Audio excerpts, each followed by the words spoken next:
el fiscal solicita la imposición de la medida cautelar en externación, porque para nuestra ley no ameritaba un internamiento. ¿Pero qué creen?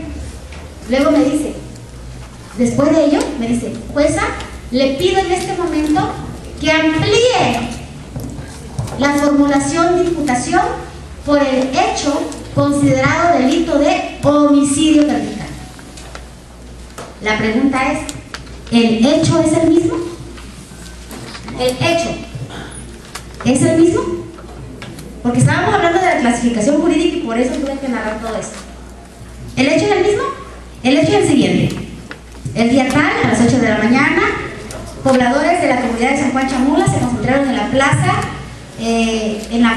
de San Antonio, y cuando se encontraban a 12 personas, entre ellos el adolescente de nombre X, lo empezaron a agredir con palos, machetes y piedras hasta que lo privaron de la vida. El hecho estaba planteado así, pero solamente venía vinculado por atentados contra la paz y la colectividad. No se había hecho allá la imputación por homicidio calificado, pero el hecho estaba exactamente igual. Y dice el fiscal especializado, yo como fiscal en este momento me puse de conocimiento del hecho, y allá el fiscal en su consideración estimó que únicamente era exigible o peticionar esta clasificación jurídica que emanaba de este hecho. Yo, alegando este mismo hecho, te pido que amplíes la imputación o me permitas ampliar la imputación para formular una nueva imputación por una clasificación jurídica distinta. Y yo en ese momento dije, bueno, ya sé que lo que quiere es la cautelar del internamiento porque el otro no estaba, pero además el hecho no me lo estás modificando, solo me estás cambiando la clasificación y no hay provisión en la ley y la facultad de investigador es tuya. Adelante, te escucho. Le dimos trámite y lo vinculamos por homicidio calificado y por atentados contra la paz y la colectividad. ¿Qué dijo el federal al respecto? Es el mismo amparo, perdón, y voy a hacer la precisión porque en un momento se me fue el contexto del meollo de la asunto porque tenía que referir todo. Me dice, conformemente en el artículo 316, penúltimo párrafo del Código Nacional, vulneraste esta parte donde dice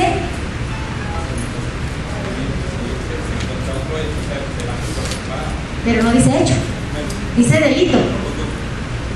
Si en la secuela del procedimiento apareciere otro delito, eso es lo que dice, apareciere otro delito, se investigará por puerta separada, por una causa diferente, en una investigación diferente. Pero la ley dice delito. ¿A qué etapa nos estamos refiriendo? ¿Cuándo podemos hablar que existe delito? En el juicio. ¿Será entonces correcta la apreciación y la interpretación que le dio el federal?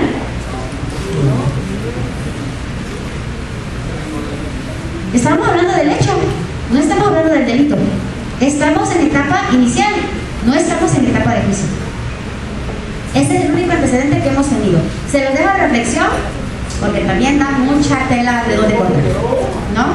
Entonces, lo que hice, después cuando me ordena la reposición del procedimiento federal, lo que hice fue, me dice los lineamientos, cómo lo tenía yo que desahogar la audiencia, y dice, le vas a conceder el uso de la hoja al fiscal para que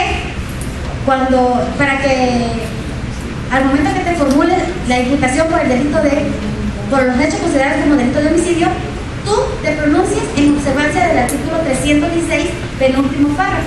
Es decir, ya me dijo, dile que no.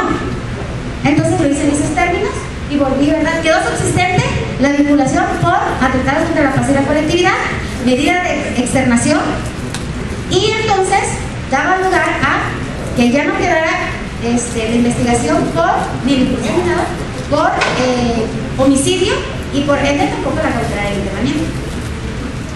Entonces, se los comparto el criterio porque también ha sido lo único que hemos tenido en este sentido y me parece también importante el tener claridad acerca de los momentos en que se tiene que alegar una u otra circunstancia, porque nos decía aquí el abogado que daba lectura a la fracción que en la acusación se podrá hacer la clasificación jurídica.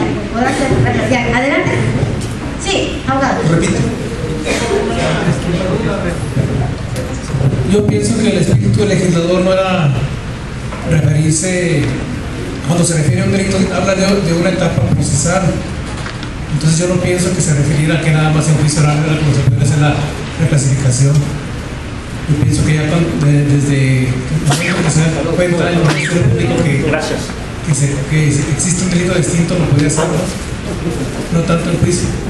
Sí, pero vamos así, porque no le estoy quitando la literalidad, sino que usted dice el espíritu del legislador es un delito aparte.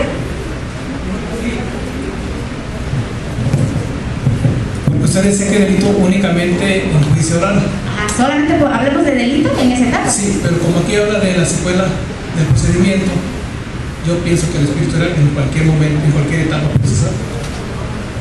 No, es que tenemos momentos donde los argumentos tienen una lógica de ser. Por ejemplo, si estamos en la primera etapa de inicial hasta la intermedia, podemos hablar de los hechos. Y es en la etapa intermedia donde, a través de la clasificación jurídica que se está formulando en la acusación, se está formalizando ya la acusación que va a ser motivo de debate en el proceso, en el juicio. Entonces, en el juicio ya podemos hablar de que se está construyendo, se están acreditando los elementos del delito. Antes de ese momento únicamente estamos refiriéndonos a los hechos. Esa es la naturaleza de esta etapa. ¿Por qué? Porque en esta etapa fue donde se dio la investigación complementaria y después se le dio la oportunidad a las partes de poder aportar sus medios de prueba que van a llevar a juicio para poder demostrar cada uno sus argumentos.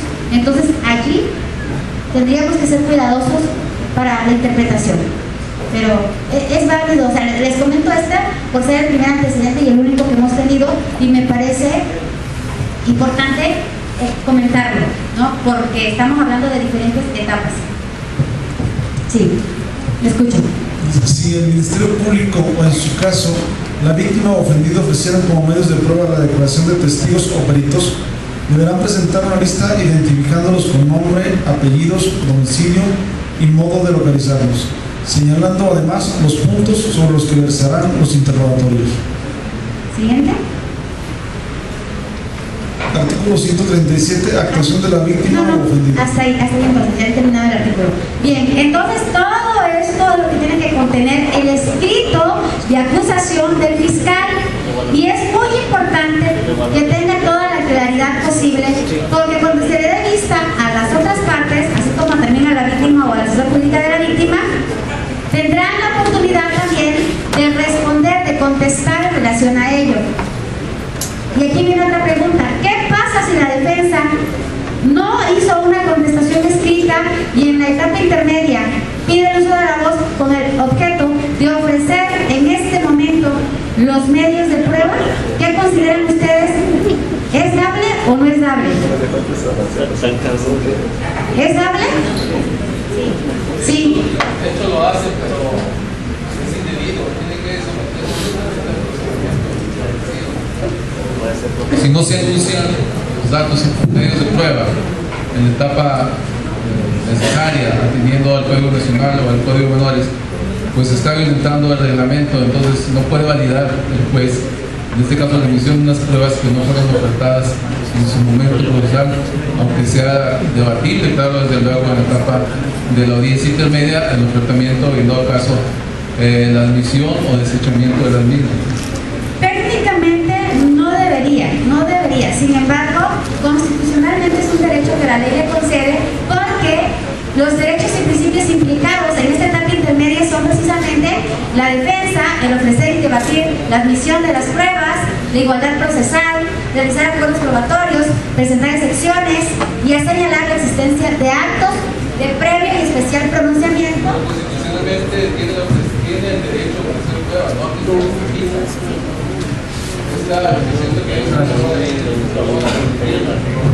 Constitucionalmente no se le ve el derecho de que no se le admita. ¿Me lo estás ofreciendo defensa?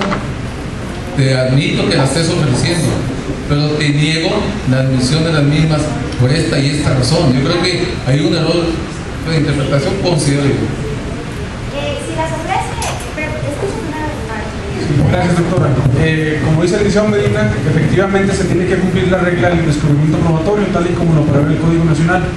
Sin embargo, yo considero que prevalecen los dispositivos internacionales, porque en la práctica, muchas de las ocasiones, el ofrecimiento de la prueba en etapa intermedia depende de cómo se involucra la familia para que te llegue esas pruebas. Entonces la familia realmente no conoce el proceso, no conoce de términos. Sí va a ser importante la defensa técnica y adecuada, y por supuesto especializada, pero a veces te llevan la prueba fuera de término. ¿Sí me explico? Entonces considero que debe de prevalecer el derecho a la defensa tal y como lo prevén los dispositivos internacionales, porque si te vas a juicio como defensa sin pruebas, pues prácticamente vas a remar contra corriente. Irías a los errores que pudiera tener en dado caso el Ministerio Público, y no pudiéramos permitir, en caso de adolescentes, el hecho de ir a juicio sin una prueba. Es como yo lo considero.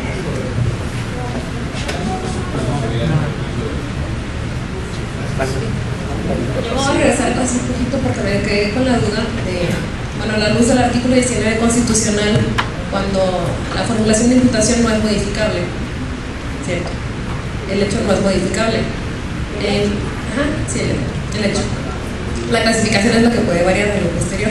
Mi duda es sobre cuando el juez de control de adultos se declara incompetente y se pone a disposición del juez especializado en la materia. Subsiste ese hecho, el mismo que viene en la carpeta integrada desde el Tribunal de Adultos. de hecho, en eso consiste la convalidación y validez de las actuaciones, y que encuentran fundamento en el artículo 114 de la Ley Nacional y en el sexto transitorio, que nos hablan de la convalidación y en consecuencia validez de las actuaciones realizadas por la jurisdicción ordinaria en grado adulto en la jurisdicción especial, siempre y cuando no contravengan los principios y fines de esta ley nacional. Ahora bien, regresando al tema de la etapa intermedia del ofrecimiento de la defensa, aquí hay algo muy importante. Observación general número 14 del Comité de los Derechos del Niño. Interés superior del menor. La directriz de interpretación del interés superior del menor tiene 3 aristas, y en este orden tienen que ser aplicados: como derecho sustantivo, como derecho adjetivo, como segundo lugar como política pública, y como derecho adjetivo. En ese orden tienen que ser aplicados. En palabras sencillas, ¿qué significa esto? Que no, de ninguna manera va a prevalecer un rigurismo procesal ante una cuestión sustantiva. Es decir, si no presenté por escrito mis pruebas, que es una formalidad procesal, que tiene un tiempo, que tiene una forma establecida, no puede estar por encima de un derecho sustantivo como lo es el derecho de la defensa, que incide en la libertad, que es un derecho fundamental y es un derecho humano del adolescente. Y esto lo establece también el artículo 12 de la Nacional de la Materia, pero que lo debemos interpretar a la luz de la observación general número 14 del Comité de los Derechos del Niño. Entonces, tenemos siempre que tener el enfoque de derecho de infancia y adolescencia al interpretar la norma y no irnos al rigorismo formal. De ahí las grandes diferencias en la interpretación y aplicación de la ley en el sistema de justicia penal para adolescentes. La cuestión de modalizar el procedimiento estriba en las características y particularidades de la etapa de desarrollo de la persona adolescente. Y también algo muy importante que ahorita mencionó el compañero en relación a qué papel juega la familia en relación a la actividad procesal. Las reglas de Beijing confieren esta facultad de la familia para intervenir en todas las etapas del procedimiento. La familia puede intervenir en todas las etapas del procedimiento, se le tiene que conceder el uso de la voz, tiene que ser escuchada en todo momento. Entonces, la familia no va de simple acompañamiento, porque ojo, lo que dice el artículo 42, que habla del acompañamiento, no se refiere al acompañamiento del papá y la mamá, se refiere al acompañamiento de la persona de confianza que le inspire y le apoye psicológicamente y emocionalmente, mas no es la figura del papá y la mamá, puesto que quien establece esto es el artículo 11 de la ley nacional. Ahí sí nos dice, deberá ser citado padres, tutores o quienes tengan la patria potestad, o en el caso de no existir, el representante en suplencia. ¿Quién es el representante en suplencia? El que se designe por parte de la Procuraduría de Protección de Derechos de Niños, Niñas y Adolescentes. Y dice la última hipótesis, párrafo de este artículo, salvo que existan causas fundadas de que no sea pertinente, ¿verdad?, que estén presentes los papás, porque pudiera ser que esto genere una situación que, lejos de garantizar los derechos, sean ellos los agresores del propio menor. No, esto nos da a entender esta última hipótesis. Entonces tenemos que tener claridad acerca de la intervención y en qué momento de las audiencias van a intervenir. También es muy importante tener claridad que el invocar las reglas de soft law, que en la mayoría son las que invocamos en materia de adolescentes, como son las directrices del Real, las reglas de Beijing, las reglas de Tokio, de La Habana. La Habana no son tan especial para adolescentes, pero las retomamos en ejecución. No la vamos a hacer solo por la ocurrencia. Cada una de estas normativas está enfocada desde la exposición de motivo a una etapa.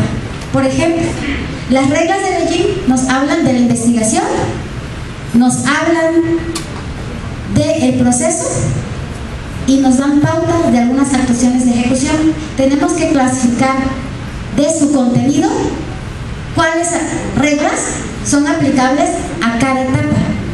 Las reglas de las directrices del Real son para adolescentes, a las personas menores de edad privadas de la libertad, tanto en medida cautelar como de manera sancionatoria. Entonces, estas se tienen que aplicar solo en estos casos. Las reglas de Tokio nos proponen medidas de orientación y supervisión. ¿Cuándo vamos a alegar? No las vamos a alegar en cautelar, las vamos a alegar en sentencia, en individualización de la medida de tratamiento. Debemos tener claridad la naturaleza de cada directriz normativa o normativas de soft law que pudieran invocarse, que si bien no son vinculantes, pero sí son sugerentes y son progresivas y que están inspiradas en la Convención de los Derechos del Niño. Entonces sí pueden ser aplicadas directamente, y el federal, incluso la autoridad federal, ya nos las ha impuesto muchos criterios como que fuesen vinculantes, aunque no son vinculantes porque no son convenciones, no están ratificadas por el Senado, pero ya han sido recogidas y adoptadas incluso en la exposición de motivos de nuestra ley nacional. Es importante hacer estas precisiones. Bien, aquí encuentran ustedes, este documento está en esta computadora de aquí de la Casa de la Cultura. Quien esté interesado, que lo puede copiar aquí. Están las normas e instrumentos aplicables únicamente a la etapa intermedia, para efectos de alguna citación, ¿verdad? Ustedes ya lo checarán con mayor detenimiento. Y aquí algunas epígrafes de algunas tesis que pueden ustedes invocar en la etapa intermedia. Esto ya lo comentamos. Una regla práctica que se sugiere sea usada en el debate de la audiencia oral, de oralidad de la etapa intermedia, es la forma en que el fiscal va a enunciar y ofrecer sus medios de prueba. Las hace todas de hilerita, es decir, ofrezco A, B, C, D y el objeto de estas pruebas son tales y tales. Termina de ofrecerlas y después escucho a la defensa o abro debate medio de prueba con medio de prueba para ir escuchando y depurando a la vez. Los procesalistas sugieren que lo más conveniente es que el debate sea medio de prueba por medio de prueba. Es decir, Fiscalía ofrece el medio de prueba consistente en la pericial, en evaluación consistente en tal, cuyo objeto es demostrar tal hecho. La citación del perito podrá realizarse en tal dirección. Ya que lo ofreció, se le da el uso de la voz a la defensa para que haga su argumento y poder ir depurando y escuchando el debate de prueba por prueba. Esto genera mayor dilación cuando no hay destreza en una técnica argumentativa.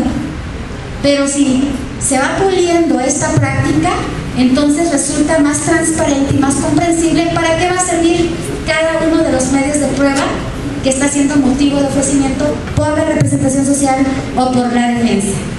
Esto es lo que se sugiere para dar transparencia y para tener claridad para qué va a servir cada medio de prueba, pero también para tener oportunidad de la defensa de interponer su exclusión probatoria, porque también este es el momento oportuno para poder alegar una exclusión probatoria a la luz del artículo 97, 98, 100 del Código Nacional de Procedimientos Penales.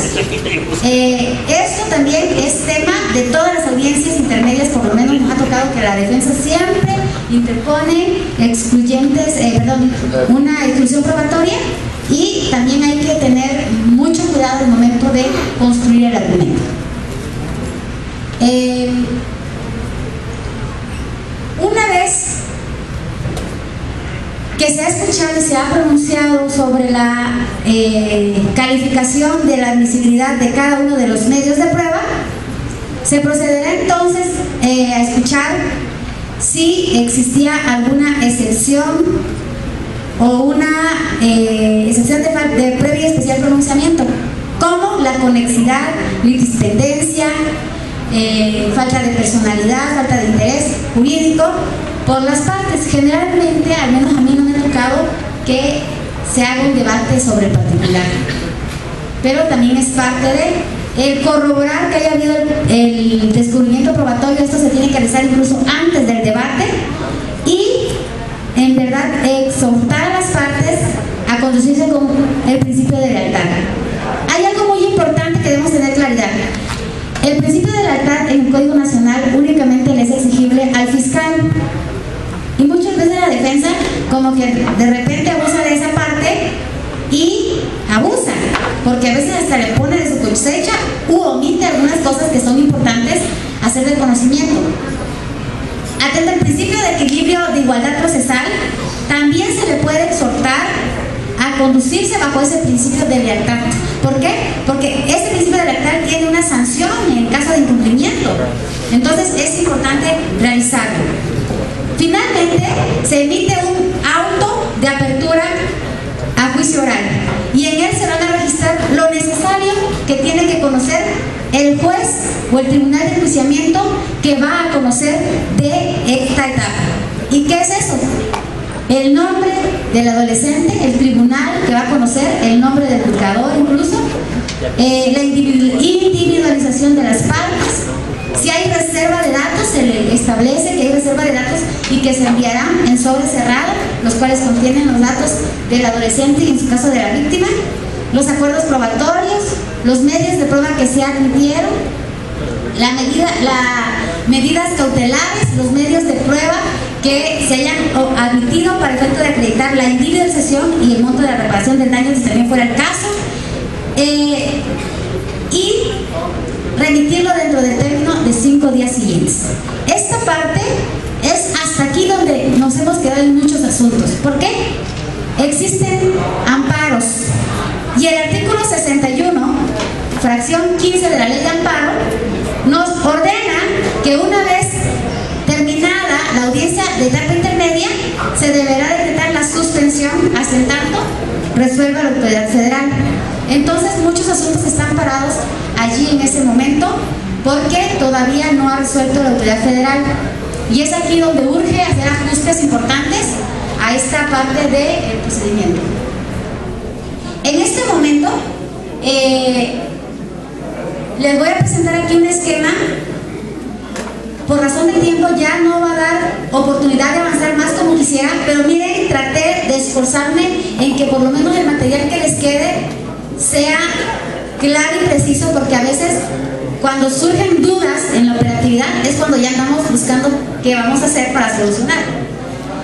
En este segmento vamos a encontrar los datos de prueba, el fundamento en que se encuentran previstos tanto en el Código Nacional y aquellos que pudieran existir, que en la mayoría son todos del Código Nacional en realidad, en la ley de la materia. ¿Cuáles son los medios y cuáles son las pruebas? Del catálogo que prevé el Código Nacional trae la referencia y el articulado de ello. Además, la clasificación de los datos, de los medios y de las pruebas que pueden generar nulidad, como son la pericial científica, técnica y reproducible, las periciales especiales, la documental, en el caso de la documental pública o privada, la evidencia material, las que señale el artículo 381, 383 del Código Nacional, y la prueba anticipada, que puede ser en el exterior o la prueba anticipada en la investigación, o en su caso, al que se desahogue en juicio. Entonces, este material es muy importante para efecto de tener claridad acerca de cuáles datos, cuáles medios y qué pruebas pueden ser motivo de nulidad en cada uno de los momentos. Y aquí voy a proyectar ya una visión panorámica de lo que sucede en etapa de juicio oral.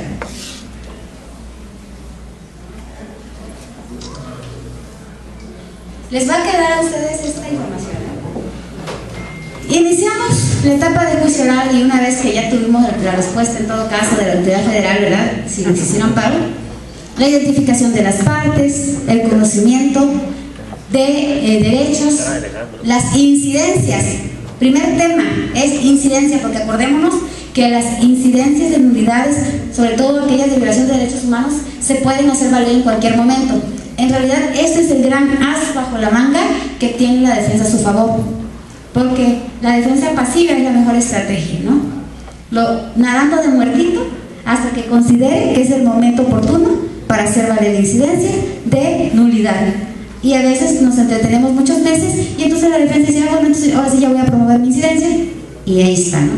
Entonces, en realidad, esta es el arma más eficaz que puede llegar a tener la defensa.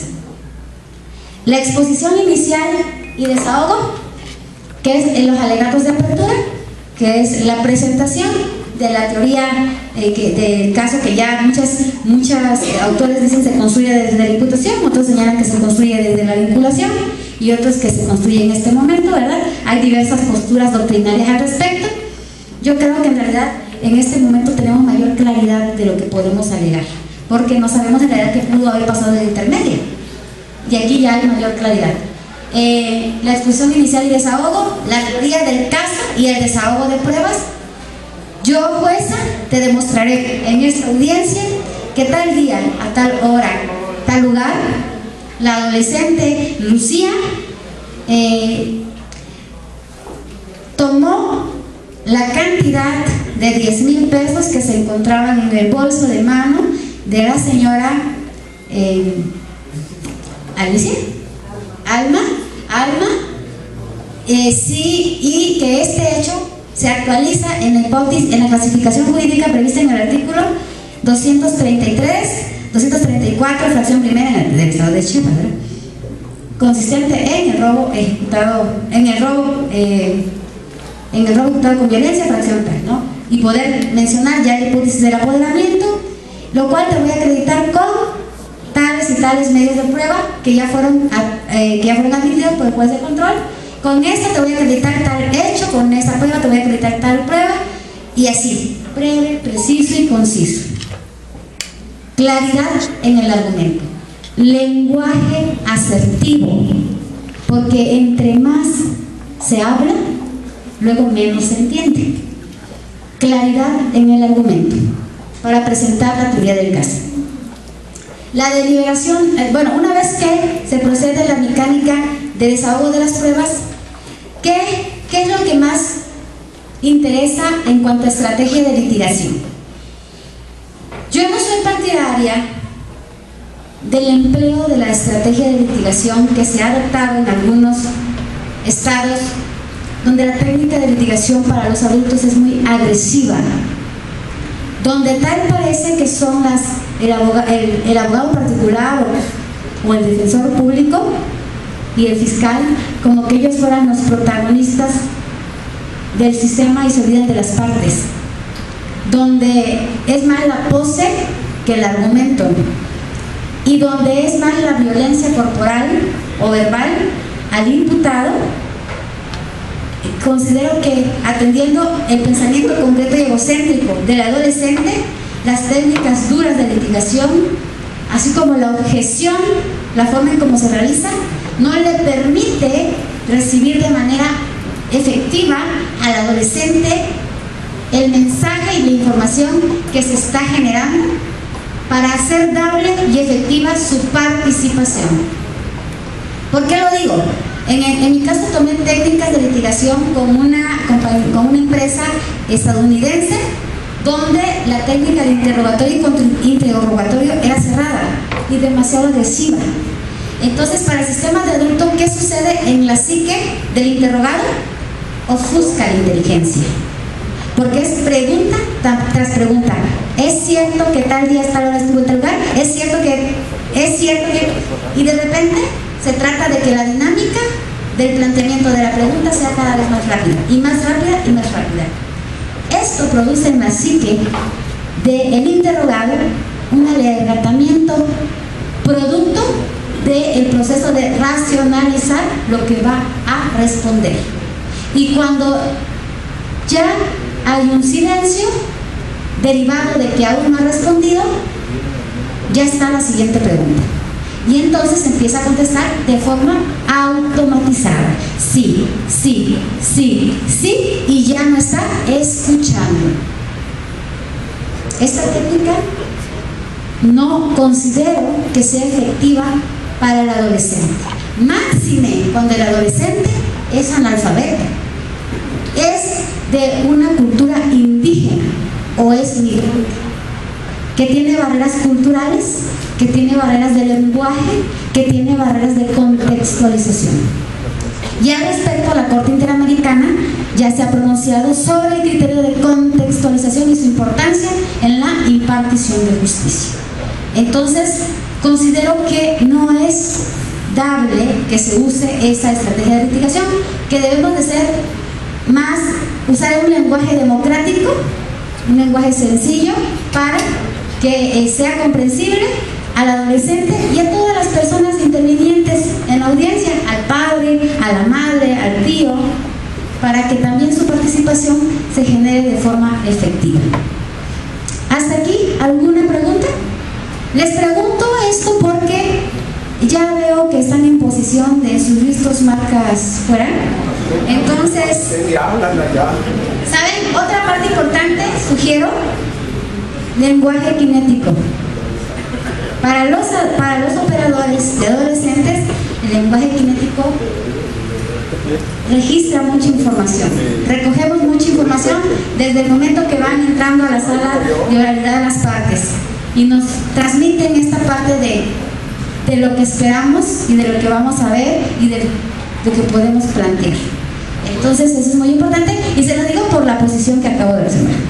Entonces, si hay alguna pregunta, alguna duda, alguna sugerencia, quisiera escucharlos. Si no lo hay, quiero disculparme porque creo que la dinámica nos robó tiempo y pudimos haber abordado temas.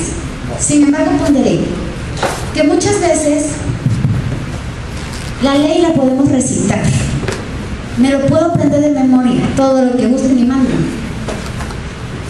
Pero si no interiorizo, si no sensibilizo el sentido de la norma, ningún fin práctico, ni legal, ni justo, tendrá mi actuación. Porque no he entendido para qué me va a servir. No he entendido para quién estoy juzgando, para quién estoy operando. ¿Cuál es mi tarea y cuál es mi responsabilidad? Y la importancia de la complementariedad complementariedad de las funciones de todas y de todos los operadores, con independencia de que en razón de la competencia nos toca hacer tareas diversas: investigar, representar a la víctima, ser facilitadora, defender al adolescente, ser representante en suplencia, ser jueza o juez. Para que el sistema funcione, tenemos que estar articulados y hablar al unísono para lograr el cumplimiento del objeto de la ley.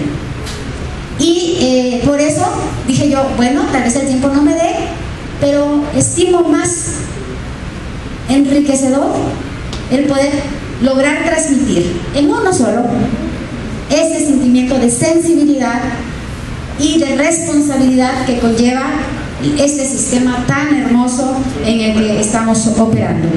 Si no hay alguna intervención de parte de ustedes para ser respetuosos del tiempo que ustedes tienen para sus familias, para sus actividades, para su esparcimiento, para su descanso, es quincena, viernes, el cuerpo lo sabe. Gracias por escucharme.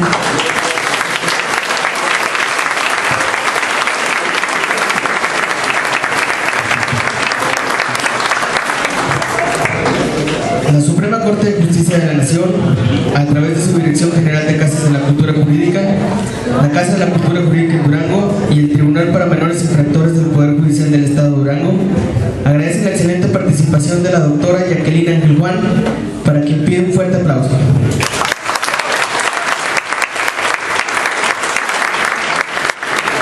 En este momento, el doctor Alejandro Ramón Fuentes, magistrado presidente del Tribunal para Menores Infractores, y el doctor César Miguel González Piña Nevares, director de esta sede, le hacen entrega de un reconocimiento por su excelente participación en este evento.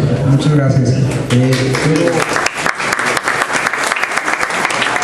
Estamos muy contentos de dar este reconocimiento que a la letra dice: el Poder Judicial del Estado de Durango, a través de su Tribunal para Menores Infractores y la Casa de la Cultura Jurídica de la Suprema Corte de Justicia de la Nación, otorgan el presente reconocimiento a la doctora Jacqueline Ángel Juan por su participación como disertante en el Seminario de Justicia para Adolescentes que se llevó a cabo los días 27 y 28 de septiembre en la instalación de esta sede. Atentamente firman el doctor Alejandro Ramón Fuentes, magistrado presidente del Tribunal para Menores Infractores del Poder Judicial del Estado de Durango, y su servidor César González Piña. Muchísimas felicidades.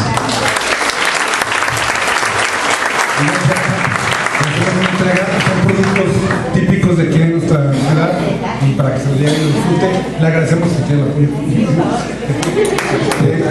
Le agradecemos mucho que haya aceptado la invitación y que haya compartido con nosotros todos sus conocimientos sobre que dice que tiene, que yo sé que es abundante su experiencia y su conocimiento en la materia. Muchísimas gracias, doctora, y pues bueno, estamos muy complacidos con lo suyo. Muchas gracias.